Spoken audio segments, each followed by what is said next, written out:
Para sa update sa Provincial Albay, kasunod ng pagputok ng Bulkang Mayon, makapanayan po natin si Albay Governor Noel Rosal. Governor Rosal, magandang umaga po. Magandang umaga po. Kumusta na po ang Albay at anong mga bayan po ang pinaka-naapektuhan po ng Bulkang Mayon? Yes. Governor?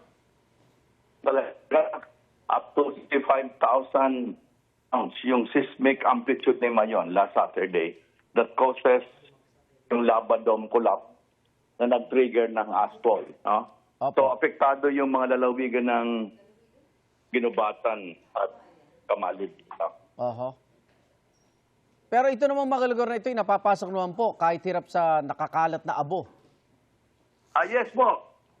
Yes, kahapon with NOLE Secretary Dizon pumunta sa Albay para personal na tingnan yung clearing operation natin sa flushing natin. So, talagang 1 to 2 inches yung kapal doon sa may Ginubatan. No? Opo. So far naman sa ngayon possible na ang Maharlika which will connect Legazpi to Naga City. Oho. And sa ngayon, ang pangailangan ng talaga natin is yung mandatory face mask. Face mask, dapat N95 kasi hazardous itong asphalt nito lalo-lalo na sa mga bata. No? And so far naman, wala naman na itala na mga sugatan kasi nakapaghanda tayo. Alam mo naman ang Albay, talagang resilient land, talagang alam nila ang gagawin. So more than 6,000 household ang tinamaan ng asphalt, yung mga bahay. Pero sa ngayon, nag-clearing na tayo. Ang binabantayan talaga natin yung damage to crops and livestock. Kasi yun ang pwedeng masaya. Opo. May mga namatay na hayop pero may naitala ho ba nasaktan na kababayan natin sa mga abot?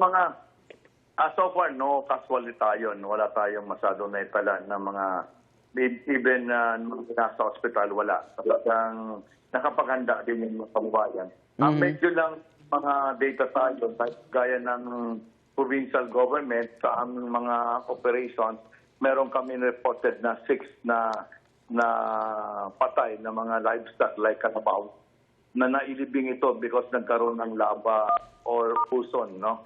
Doon sa may barangay Meiti, na dapat obserbahan to ng PBOX saka ng ating disaster management kung ano ba talaga ang magiging desisyon natin in the next few days. Kamusta ho ang kalusugan ng mga residente?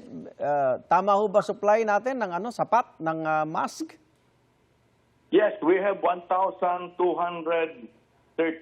na evacuees since January pa yan.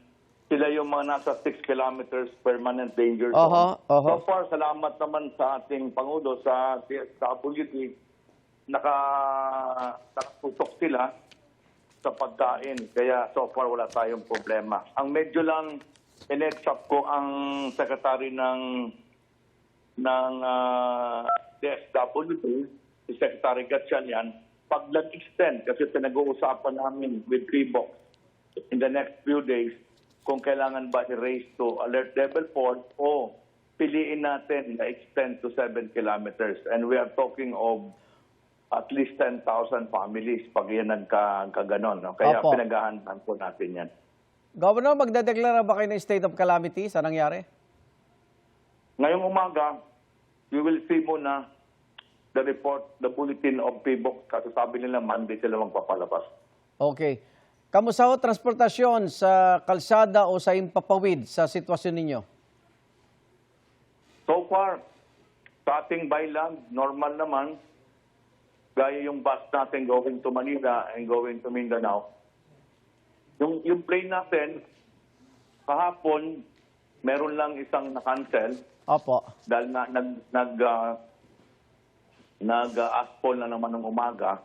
Pero ngayon po, back to normal na ang flight natin, Manila, Legazpi, Daraga, and Daraga, Cebu. Normal na po. Opo. Mensahe lang po sa mga kababayan natin, Governor. Yes, salamat for having me. Sa mga kababayan natin, sumunod lang po tayo sa mga Municipal Disaster Risk Reduction Management Council para sa ating safety. Wag muna po yung mga identified natin ng mga asphalt-prone areas like Ginubatan, maligligaw, sana palagi tayo may baon ng face mask kasi di natin alam si Mayon anytime. Yun lang naman ang kailangan natin. So far, this is asphalt, not really lahar.